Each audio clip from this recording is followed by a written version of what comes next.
All right, here we go. Episode 36. Let's do this shit. Today is Thursday. I didn't film yesterday. Sorry. I mean, you know, it's for some reason it's just like difficult to do it every day, which that's not an excuse. I'm going to do it every day, Monday through Friday. I fucked up yesterday, but that's a one-time thing. I'm not going to be fucking up anymore. I'm out of breath. I just fucking ran up the stairs and shit. I should have given myself a couple minutes, but I'm not editing it out. Fuck it. Um All right, episode 36. I had something specific that I wanted to talk about today, and that was that I have a tendency to start things and then kind of get pretty good at them or make some type of progress, and then I slow down and eventually stop doing that thing, or just kind of like stop doing it with my heart, like I'll just stop trying or stop caring. Like I'll do it half-assed, you know what I'm saying? And I have to stop saying that. I was editing my last episode and I did that shit so much. Slow down here for a second. I read a quote maybe a year ago. It was a while ago, and I don't remember the exact quote. I was trying to pull it up before I filmed today, and I couldn't find it. But the quote was something along the lines of, if you're curious what your life is going to look like, then look at how your days look. And I know I butchered it so bad, but like what I got from that is, if you're fucking up during your days, you're most likely going to be fucking up in your life somehow. So I as I was writing in my journal today, I kind of examined this in my own life, and I thought, well, okay, I usually live one of two ways, right? So the first way is that I get up and going, and I start off really strong, and then somewhere along the lines I kind of start to just fuck off, and then I end poorly.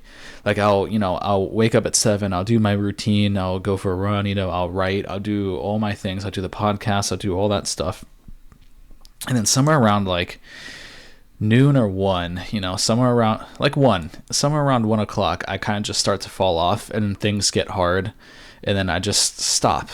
And then that's kind of how option A goes with my days. And then you have the second one, which is where I don't wake up when I'm supposed to, and I don't start off my day the way that I'm supposed to. And then the rest of the day is just me trying to catch up and me trying to get back to where I should be. And so that's, neither of those are ideal, obviously. Like neither of those is, an ideal way to live a day. And neither of those is an ideal way to live a life. Imagine a life where you get off going really strong, you kick ass in your 20s and your 30s, and you kind of start to fall off in your 40s, and then you get complacent. That's what I do, is I get complacent. I'll do really well, and I'll give myself kind of a cheat, or I'll give myself a break, because I'm like, oh, I deserved it. I deserve that break. Whether I say that I deserve it consciously or subconsciously, it's not like I consciously tell myself I deserve it, but I make up reasons as to why I deserve to stop. And that's why I don't make crazy progress in all aspects of my life. I've started and stopped many things. I've started many things and made a lot of progress. And then once that progress has been made or a goal has been reached, I just get complacent and then I stop. And that's exactly how I live, pretty much every day. So the way that I live during my days has translated to the way that I live my life. And I wish there was a clear set rule for how to live your days in your life. But I think the truth is, if for most people, and especially for me, I can't just take advice from other people, and I can't just read a rule in a rule book and think to myself that this is law and that this is what's going to work.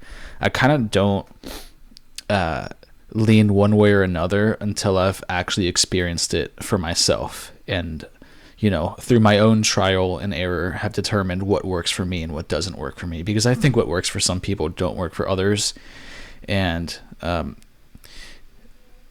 there's certain things for me that don't work for other people, and I have only discovered those things because I found it on my own. Like, yeah, sure, I could take advice from other people on how to live life and what rules to set for myself, but I think that the best way to actually determine what works best for you is through your own trial and error, as opposed to taking in advice from other people. That's not to say don't take advice, but don't live your life based off of what other people say. Like, you want to find your own way to do that. But I got off track a little bit. Like, the whole point of the video was pretty much just me comparing my day-to-day life versus how I want to live my real life. I have a span of 24 hours, and I have a span of like 85 years, or however the fuck old I'm gonna get. And I always let the foot off of the gas every time I make progress. The most recent example would be I've been on like a health kick from pretty much early December to the middle of April. Just kind of went hard at it, man. I lost like 30 pounds, 25, 30 pounds, and my goal weight was 165, and I fucking hit it. I got down to 163. My goal weight has been 165 for 2 years, and I never got to it. I got pretty close a couple of times. I got to like 171, 174. I got pretty close a few times, and I just never got there. And in April, I fucking got there. I got to 163, and I hit it. And then I must have stayed at around 165 for a couple of weeks, and then that's it. And then lo and behold, I stepped on the scale yesterday for the first time in like 2 months, and I was a 180. I was like, shit, it happened again.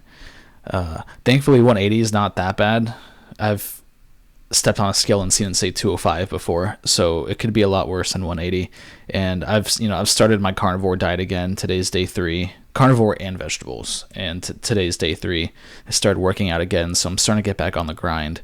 But I think when I was writing this morning, just 30 minutes ago, I really started to kind of value, the importance of not letting the foot off of the gas in your everyday life, and how that would hopefully translate to how you live the rest of your life. I wish I could find that quote, because it was a really good quote. But so yeah, that's the first day. Like I'll step on the gas, and then I'll kick ass, and then just kind of start to fuck up. And then the other one is where I start off slow and I don't get on. Then I have to catch up.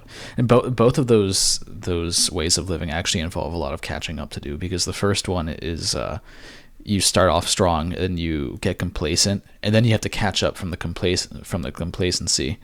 And the second one is you start off like shit, and then you have to catch up from that.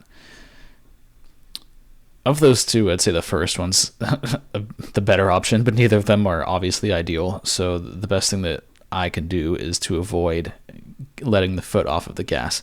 Now, that doesn't mean to never have a break, but when my idea of a break is an intended break. Like, I did the break intentfully. I planned for the break, and I did the break as long as I needed to, and then I get back on track when the planned break is over, which is not really what I did when I stopped this podcast for 2 weeks, because what happened was I went down to Florida, and I told myself that I was going to film when I was down there, and I didn't film. And that, to me, that's not a real break. To me, that's like I fucked up. I did it a month in a row. I did it every day for a month in a row, and then I got complacent. Complacent? I got to figure that out. And then I got complacent, and then went down to Florida and just gave myself a break, an unearned break, in my opinion. I think that the best way to cheat is actually to not cheat, and that is to come up, like, do it in advance, like plan a cheat meal or plan a cheat day. Don't cheat because you feel like cheating, because that's going to get you into the habit of doing whatever feels right, and then obviously doing whatever feels right whenever you feel like it is never the best way to live life. And you do that shit for your whole life, man, you're gonna live a shitty life, which I talk about a lot on here. So imagine you live every day just going from one compulsion to the other compulsion, and then that's how you're gonna live your life. And that's it lacks too much order to be sustainable and to build enough meaning in your life. I feel like if you want to form meaning in your life, you're actually going to have to sustain things that don't always feel good in the present moment. And a lot of people don't do that. So yeah, I'm not trying to be like a lot of people, honestly. I'm trying to be better than a lot of people, which that sounds kind of shitty, but that's the truth. there's very few people that I meet in a day-to-day basis that I think to myself, yeah, I'd like to be like that person. I really like that person. It's seriously not often. So, value the people who you do want to be like, because I have a few of them. I have a few people, that I respect, and that I, like, I have a few people that I respect, but most of the people that I come across, it's like, yeah, the way that you live your life is not how I want to live my life, and I wouldn't be happy doing what you're doing. And honestly, you're probably not happy doing what you're doing either, but you've done it for so long that you, for one reason or another, you continue to live the way that you do. So, yeah, that's kind of this episode. That's kind of where I'm gonna stop it, I guess. It doesn't have to be a long episode, but yeah, live your day the way you want to live your life. That's my note to myself today. Okay, this is episode 36. I don't have a fucking ending yet. I'm just gonna hit record and be awkward. Stop recording, actually.